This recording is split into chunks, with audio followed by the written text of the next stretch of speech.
기도드리겠습니다. 하나님 아버지, 우리를 창세진에 택하여 주시고 특별히 오늘 예배자로 이 자리에 불러주시니 감사합니다. 주님이 부르셨사오니 오늘 이 시간을 통하여 하나님 우리에게 예비하신 은혜가 있는 줄로 믿습니다. 주님, 오늘 각자에게 필요한 그 은혜를 허락하여 주시옵소서. 또한 종은 그저 그 은혜의 통로만 되게 하시고 주님, 당신의 놀라운 그 계획과 목적이 선포되는 주님의 도구만 되게 하여 주시옵소서. 온전히 이 예배를 주님 받아 주시옵기를 소원하오며 예수 그리스도의 이름으로 기도하옵나이다. 아멘. 오늘은 구약의 솔로몬 왕의 이야기를 함께 우리 묵상하고 우리 살펴보면서 오늘 이 솔로몬의 일생이 오늘 우리에게 어떤 의미가 있으며 또 하나님께서 이 솔로몬의 일생을 통해서 오늘 우리에게 어떤 말씀을 주시는지를 한번 살펴보며 오늘도 은혜 받는 시간이 되기를 바랍니다. 구약의 솔로몬 왕은 이스라엘 역사상 가장 성공한 왕으로 알려져 있습니다. 그래서 누구나 부러워하는 왕입니다. 가정에서도 구약에서 제일 믿음 좋고 훌륭한 왕이 누구냐 그러면 다 솔로몬이라고 이렇게 우리가 이야기를 하죠. 그 솔로몬 같은 그 지혜를 우리 아이들도 지혜가 있었으면 좋겠다. 그렇게 기도를 우리 많이 합니다. 그런데 우리가 성경을 조금만 더 지금 우리가 알고 있는 거기서 조금만 더 좀 상세히 좀 깊이 읽어보면 묵상해보면 과연 솔로몬이 성공한 왕일까? 우리가 부러워해야 할 그런 신앙의 인물일까? 사실 대답은 아닙니다. 솔로몬의 인생을 다루는 이 열왕기상 3장에서 11장은 솔로몬의 일생이 성공이 아니라 믿음에서 실패한 비참한 실패의 인생을 산 그런 왕임을 우리는 알 수가 있습니다. 그렇다면 솔로몬의 이 실패의 원인은 어디에 있을까요? 이 솔로몬의 실패의 원인을 잘 우리가 발견하려면 솔로몬이 왕이 되어서 제일 먼저 무엇을 했고 그리고 그가 왕으로서 일생을 마감할 때 무엇을 했는지를 살펴보면 정확하게 그의 문제의 원인이 잘 발견될 수 있습니다. 그래서 열왕기상 3장에서 11장의 구절을 자세히 살펴보면 솔로몬의 실패의 원인을 살펴볼 수 있을 뿐만 아니라 솔로몬과도 같은 우리의 문제도 발견할 수 있는 은혜의 시간이 되기를 축복합니다. 그런데 열왕기상 3장에서 11장은 단순히 솔로몬의 왕의 실패만을 우리에게 보여주지 않습니다.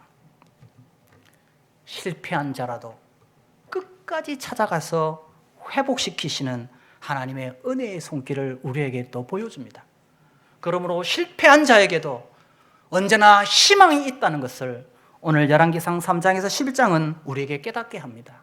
그 은혜의 그 회복이 어디에 있는지도 오늘 같이 은혜를 나누고자 합니다. 그러면 먼저 솔로몬이 왕이 되어서 제일 먼저 무엇을 했는지 열왕기상 3장에서 11장의 구절을 보면 이 특징이 나오는데 이 열왕기상 3장에서 11장의 첫 번째 특징이 무엇이냐면 솔로몬이 왕이 되자마자 제일 먼저 한 일은 여러분이 알다시피 하나님 앞에 지혜를 먼저 구한 것이 아닙니다.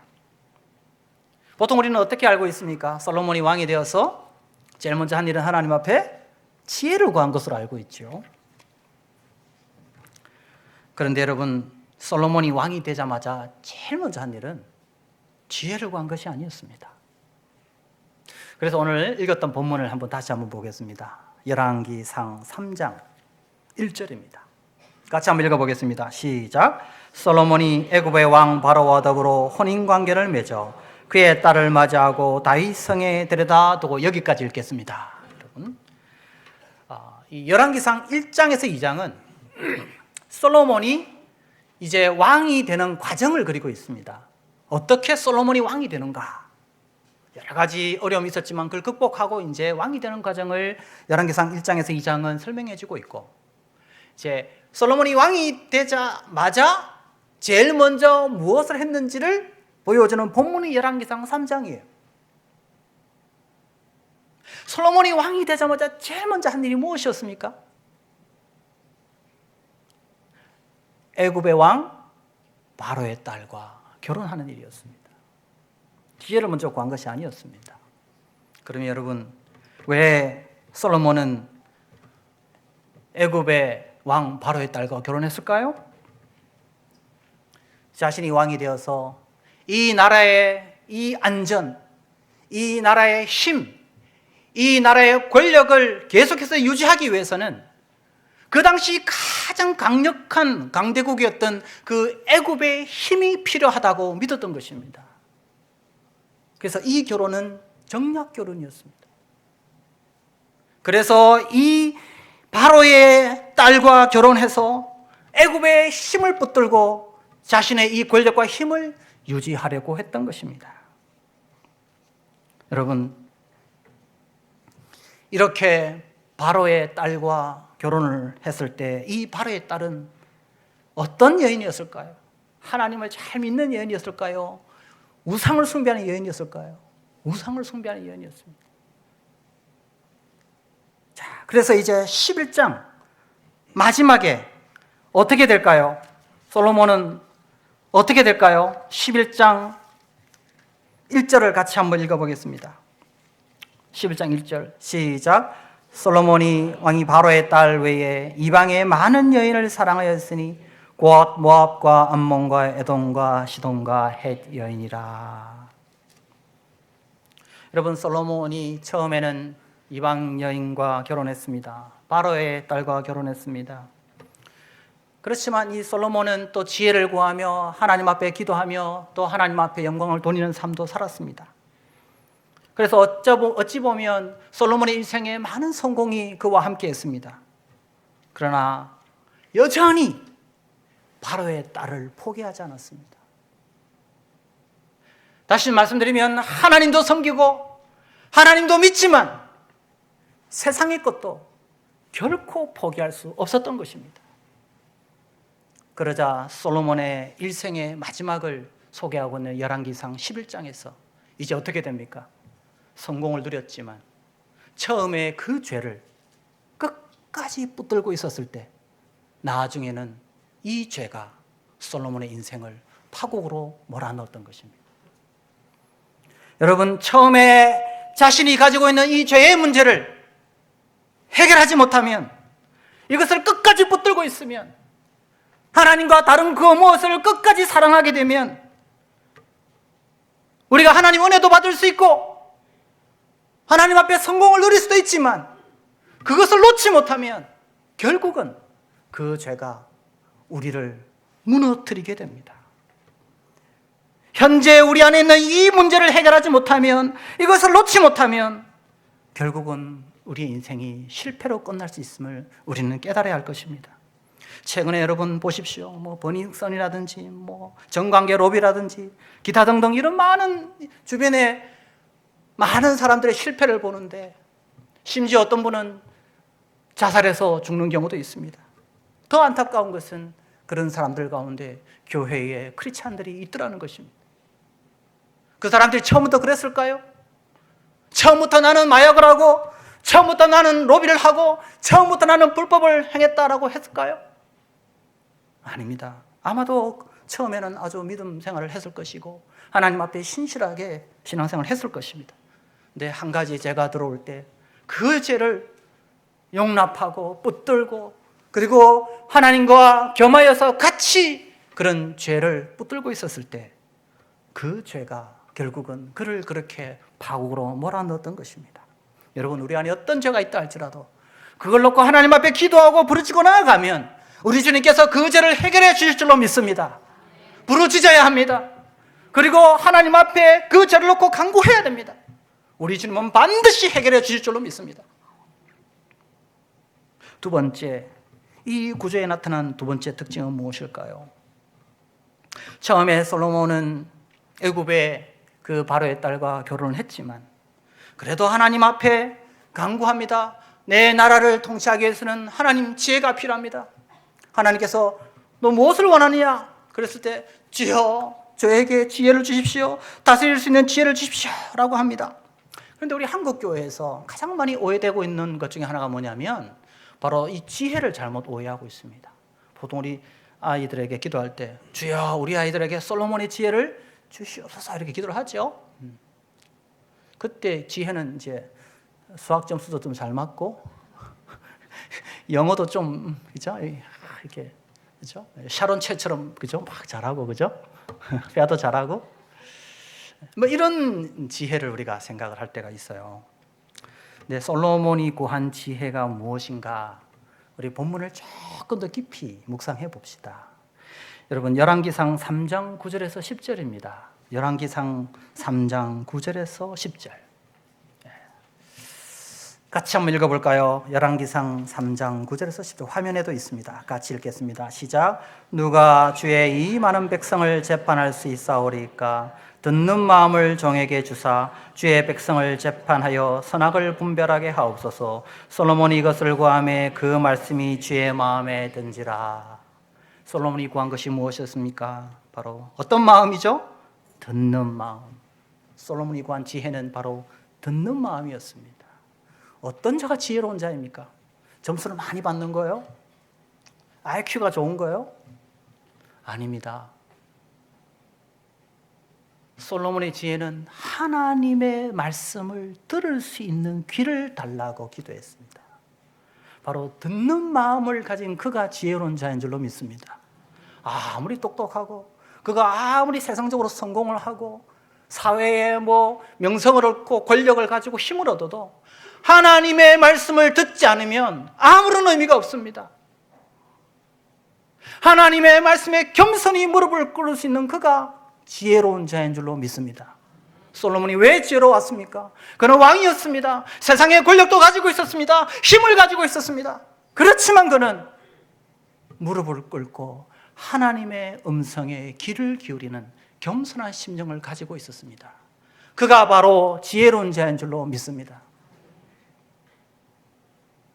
자, 그런데 솔로몬이 마지막에 죽기 전에 어떻게 되었을까? 여러분, 아까 화면에 제가 이게 안 나왔는데요. 우리 열왕기상 11장을 한번 보겠습니다. 열왕기상 11장, 여러분 성경을 한번 살펴보시면 화면이 나오네요. 감사합니다. 열왕기상 11장 9절에서 11절. 열왕기상 11장 9절에서 11절 화면에 있습니다. 같이 한번 읽어보겠습니다. 시작. 솔로몬이 마음을 돌려 이스라엘의 하나님 여호와를 떠남으로 여호와께서 그에게 진노하시니라. 여호와께서 일찍이 2번이나 그에게 나타나시고 이 일에 대하여 명령하사 다른 신을 따르지 말라 하셨으나 그가 여호와의 명령을 지키지 않았으므로. 처음에는 어땠습니까? 하나님의 그 말씀을 듣게 해달라고, 그래서 하나님의 그 말씀에 따라서 세상을 향하여 하나님의 말씀으로 심판하게 해달라고 그가 간절히 기도했고, 그래서 하나님께서 그에게 지혜뿐만 아니라 더 많은 것을 주었습니다. 그러나 이제 솔로몬은 어떻게 변질되어 갔습니까? 하나님이 찾아왔습니다. 몇 번이나 찾아왔습니까? 몇 번요? 2번이나 찾아왔어요. 그런데도 듣지 않습니다.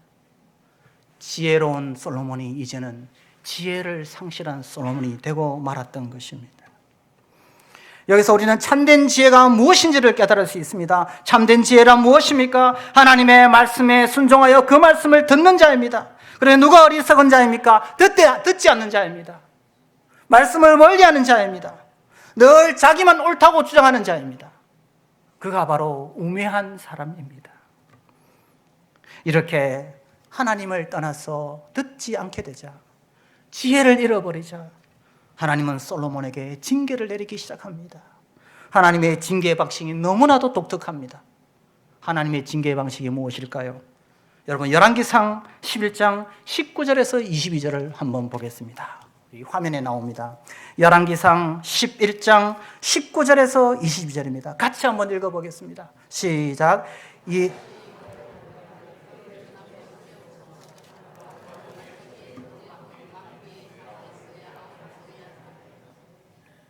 네, 여기 보니까 하나님께서 누구를 일으켰다고요? 열왕기상 11장 19절에 보니까 하나님께서 누구를 일으켰다고요? 하닷이라는 사람을 일으켰습니다. 하닷을 하나님께서 일으켜서 솔로몬을 공격하게 합니다.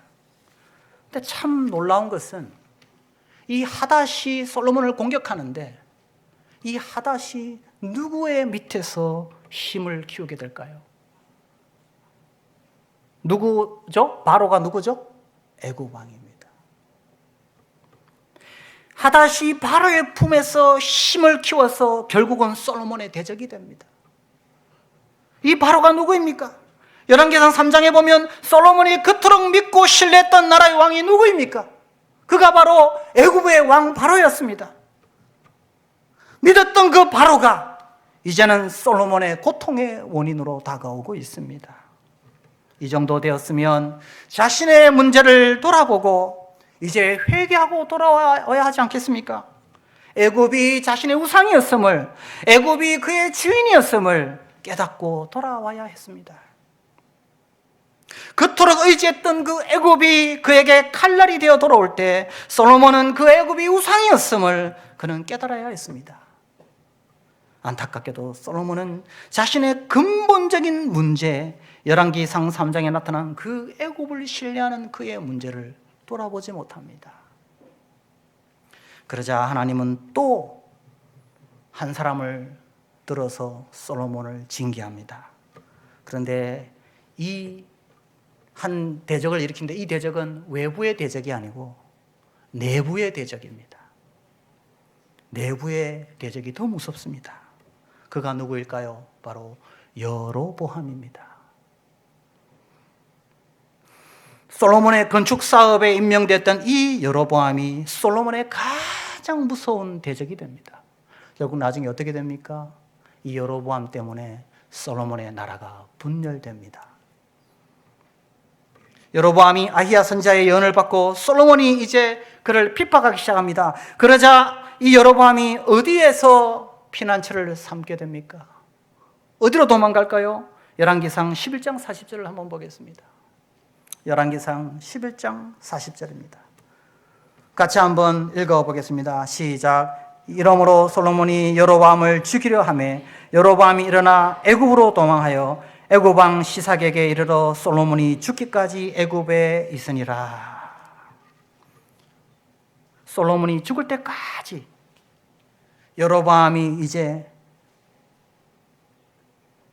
한 나라에 이제 숨어서 자기의 힘을 비추게 갑니다. 이 여로보암이 숨었던 나라가 어떤 나라인지 아시겠죠? 어떤 나라일까요? 애굽입니다.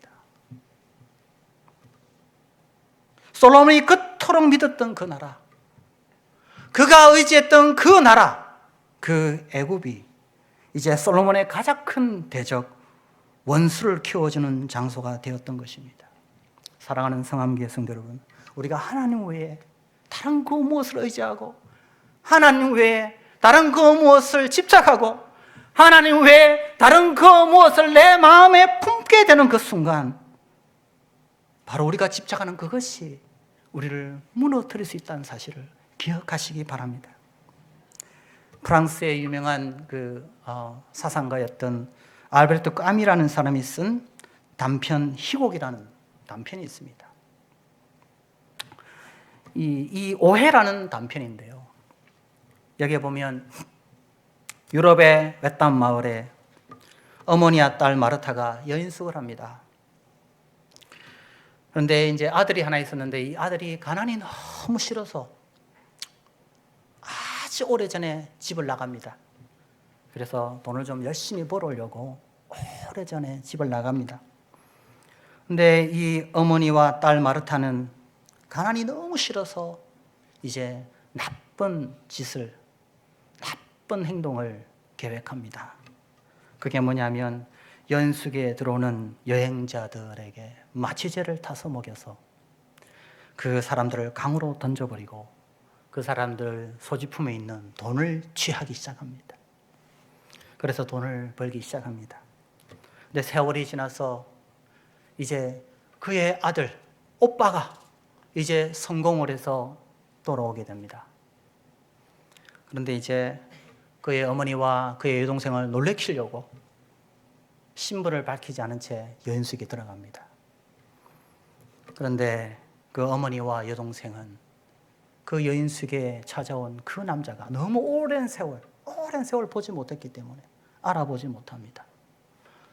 그런데 똑같은 방식으로 마취제를 먹여서 강으로 던져버립니다. 나중에 소지품을 보는데 그게 신분증에 자기들이 죽인 바로 그 남자가 그들이 그토록 기다리고 그들이 그토록 바랬던 바로 그 아들이라는 사실을, 오빠라는 사실을 발견하면서 오열합니다. 그들이 돈을 벌기 위해서, 그들이 돈을 얻기 위해서 집착했지만 그들이 집착했던 바로 그 돈이 오히려 사랑하는 그의 아들과 오빠를 죽이게 만든 것입니다. 여러분 주변을 보십시오. 우리 주변에 보면 그토록 믿었던 사람이 오히려 더 큰 고통으로 다가오는 경우들이 있습니다. 우리 바로 옆에 우리 정치만 봐도 그렇지 않습니까? 그렇죠? 제가 아는 목사님이 계시는데 어딘지는 말씀을 드릴 수가 없습니다.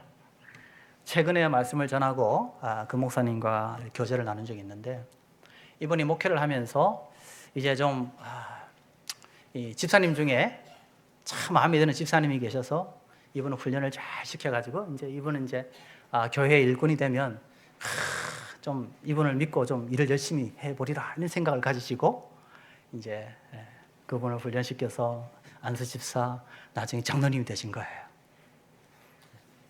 어떤 일이 일어났을까요? 제일 반대하는 분이 됐어요. 목사님 하는 것마다 계속해서 이분이 더 반대하기 시작한 거예요. 그러다가 그 목사님 저에게 고백하더라고요. 목사님, 제가 사람을 의지했기 때문에 하나님이 그분을 통해서 나를 치신다는 것을 이제 깨달았습니다. 그분이 잘못이 아니라, 그분에게 문제가 있는 것이 아니라 내가 그분을 신뢰했기 때문에, 내가 이 장로님을 믿고 이 사람만 있으면 뭔가 될 거라고 생각했기 때문에 제가 하나님이 나의 주인이 아니었습니다. 그러자 하나님이 그분을 통해서 나를 치시기 시작했습니다. 이렇게 고백하는 걸 들었습니다.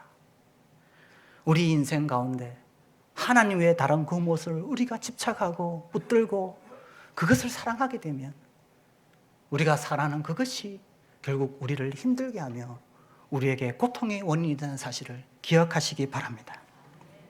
하나님은 자비하셔서 계속해서 솔로몬에게 경고를 보냈지만 그러나 솔로몬은 하나님의 이 음성을 듣지 않습니다.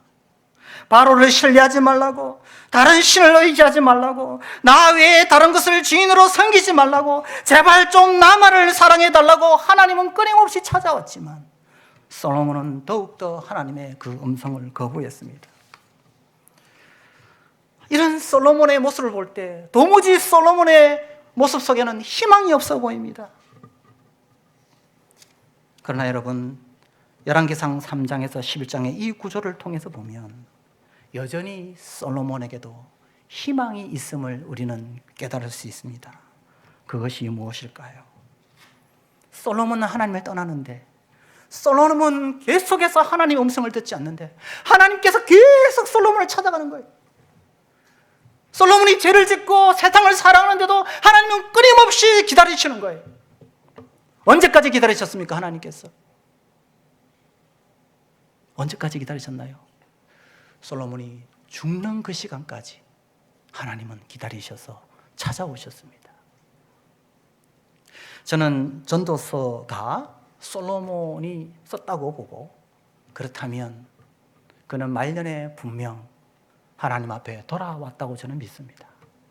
여러분, 이 자리에 있는 여러분은 솔로몬과 다르신가요? 우리는 늘 실패하지 않습니까? 저도 하나님을 사랑하고 저도 목사라고 하면서 말씀을 전하지만 여전히 내 안에 세상을 사랑하는 그런 집착이 있음을 저는 발견합니다. 그럴 때마다 너무 절망적이에요. 나 같은 목사가 어떻게 양들에게 말씀을 전할 수 있을까? 때로는 너무나도 내 마음이 괴로울 때가 있습니다. 그러나 여러분, 끝까지 솔로몬을 포기하지 아니하시고 솔로몬이 죽는 그날까지 찾아오신 그 하나님의 사랑이 우리에게 희망임을 깨닫게 되었습니다. 여러분 안에 있는 죄가 있다면, 실패하고 있다면, 절망하고 있다면, 그러나 여러분 낭망하지 마십시오.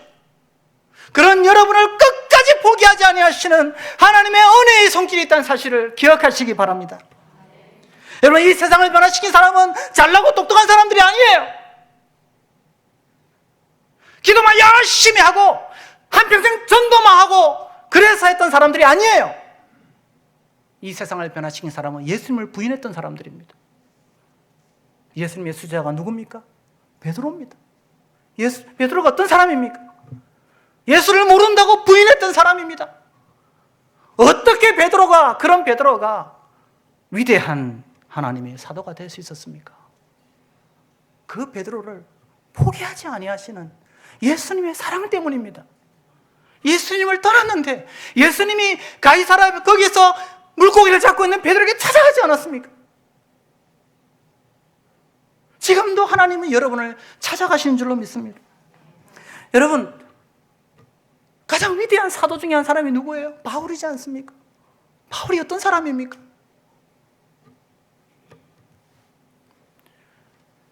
스데반이 죽을 때 그걸 보고 기뻐하던 사람이었습니다. 마음속에 쾌재를 불렀던 사람이 바울이었어요. 바울이 예수님 만날 때도 뭘 하러 갔습니까? 다메섹에 있는 사람들을, 크리스찬들을 옥에 가두어서 죽이려고 가던 사람이었어요. 근데 그가 예수님 만났습니다. 그를 변화시켜서 위대한 사도로 하나님 변화시키셨습니다. 지금도 하나님은 우리에게 찾아오십니다. 돌아오라고, 이제 나만을 사랑해달라고, 세상의 주인을 버리고 나만을 사랑해달라고, 그리고 다시 주님의 사랑의 종으로 회복시키기 원하신다고 지금도 우리에게 찾아오십니다.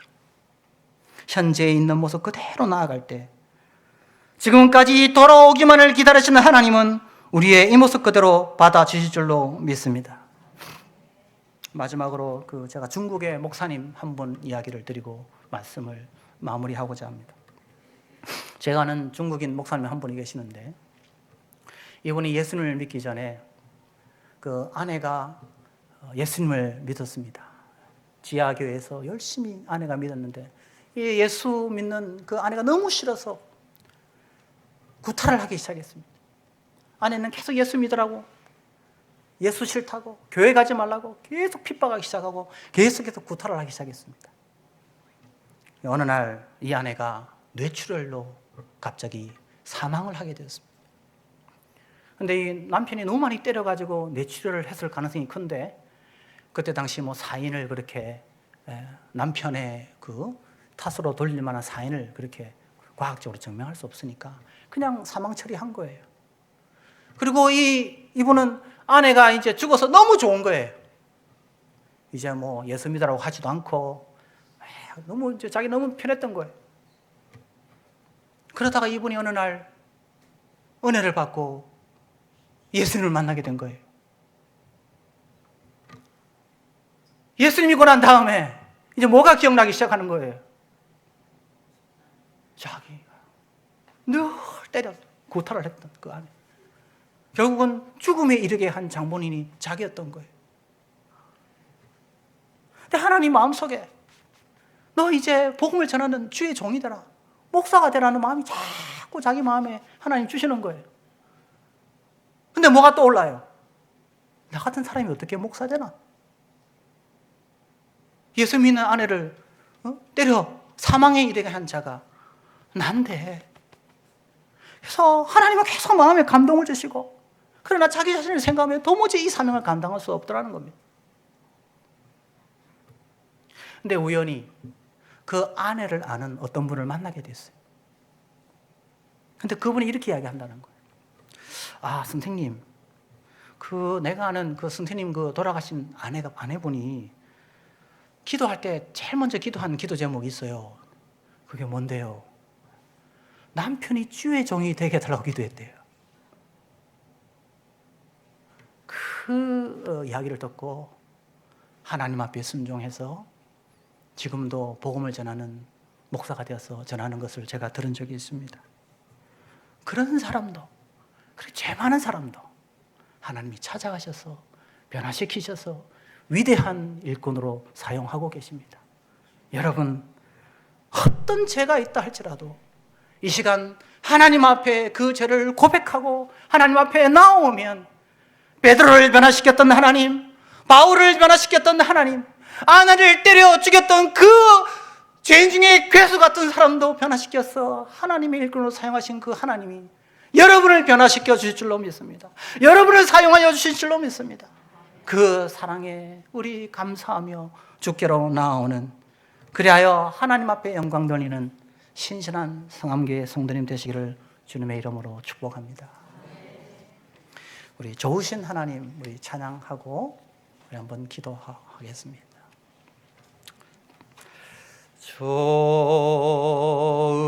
좋으신 하나님, 좋으신 하나님, 참 좋으신 나의 하나님, 용서의 하나님, 용서의 하나님, 용서의 하나님, 참 좋으신 나의 하나. 긍휼의 예수님 합시다. 긍휼의 예수님,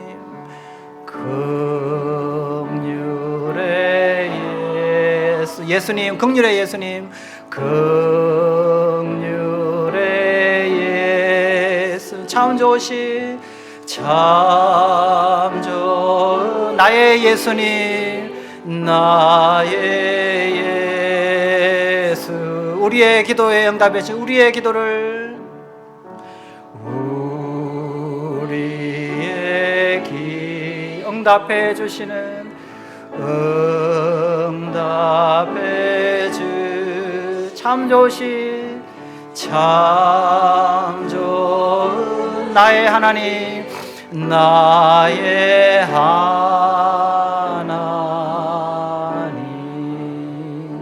우리 한번 기도합시다. 혹시 아직도 내려놓지 못한, 우리가 붙들고 있는 세상에 다른 집착하는 거 무엇이 있다면 하나님 이 시간 내려놓게 하여 주시옵소서. 하나님, 우리가 집착하는 그것이 나를 무너뜨리지 않도록 주님 오셔서 우리의 마음을 다스려 주시옵소서. 이전에 예수님을 떠났던 베드로가 두 손 들고 주님 앞에 나왔듯이 이제 주님 앞에 나아가게 하여 주시옵소서. 그리하여 바울을 변화시키고 중국의 그 목사님을 변화시키고 그리고 베드로를 변화시키듯이 우리를 변화시켜서 당신의 종으로 사용하여 주시옵소서. 우리 한번 기도하겠습니다. 하나님 아버지 감사합니다.